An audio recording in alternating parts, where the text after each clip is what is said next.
Have you ever read the news about someone in Parliament with a weird title and wondered what the heck that person even did? Me too. It's easy to imagine Parliament as a bunch of faceless people who just show up, vote for a Prime Minister and Cabinet, and pass budgets and laws without no coordination.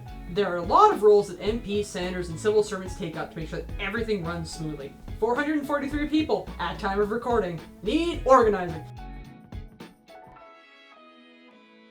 I'm Rowan Wiebe, and welcome to 1867 Things. Today we're going to go over who these people are, what they do, and where they fit into the hierarchy. And for that we need an art chart! Who doesn't love a good chart? We're going top to bottom. A lot of these roles are going to get their own video eventually, so if you want more detail, subscribe. The monarch, or head of state, has always lived in the United Kingdom, and they appoint a Governor General to act in their place, because London is super far away. The GG appoints Prime Ministers and Cabinet Ministers, decides when elections will be held, and most importantly, signs bills into law, all on the advice of the Prime Minister. The Prime Minister is our head of government, and probably the one politician most people have heard of. If you want to know how Prime Ministers are selected, we just did a video on that, around here. The PM is supported by their Cabinet Ministers. Cabinets usually include MPs and a senator or two. Ministers are usually members of the PM's party, and they make most of the legislative decisions we see. Each minister is responsible for an issue or group of issues called a portfolio, such as Minister of Defense or Minister of Labor. Since ministers don't always have a background in their portfolio and aren't always in the job for very long, they're advised and supported by a non-partisan civil servant who oversees the department in the long run. These people are called deputy ministers. Finally, we get to the legislatures. The House of Commons and the Senate can look pretty different, but are organized similarly at a very basic level. The House of Commons has members of Parliament, one for every local riding in the country. There are currently 338 MPs, but after every census we add or remove seats from regions to make things more even. Since Canada is growing, 4 ridings are being added in the next election for a total of 342. MPs can question the government during the well-named question period, though it should be noted that it isn't named answer period. They also debate the issues of the day. Any legislation involving money has to be introduced in the House. Cabinet ministers often dominate the House of Commons' time trying to pass government legislation. The government doesn't get to steal the whole show, though.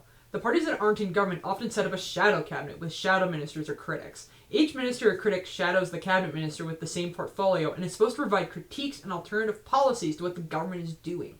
If someone doesn't have a cabinet, critic, or caucus role, they're part of the rabble known as the backbenchers. They are called this because they literally sit in the back benches. It's not an imaginative name.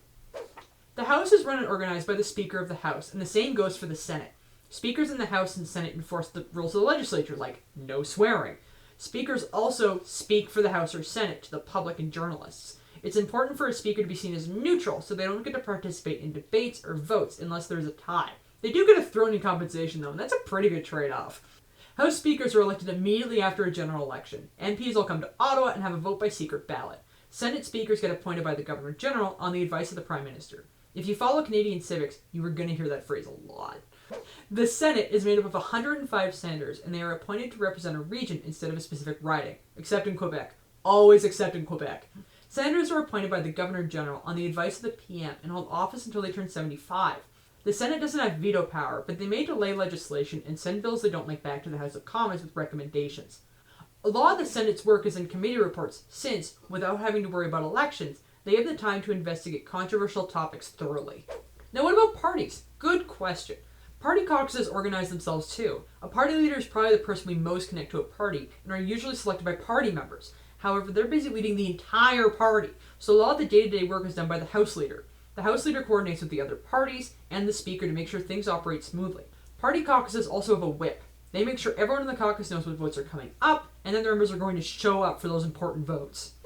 The Senate is a little strange right now thanks to reform started in 2014, so there are 4 caucuses, but only one is a political party, the Conservative Party. The Conservatives operate just like the House of Commons, with a leader, liaison, and whip, but the other 3 are independent and self-governing, which makes them interesting and are definitely worth their own video.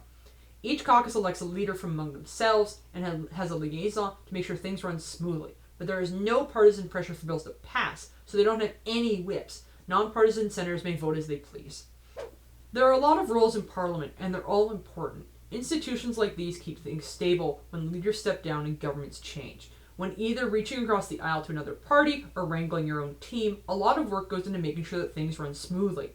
Even if many of these jobs get very little press and attention, it's important that we know just not who these people are, what they are supposed to do so that they can be held accountable for their successes and failures.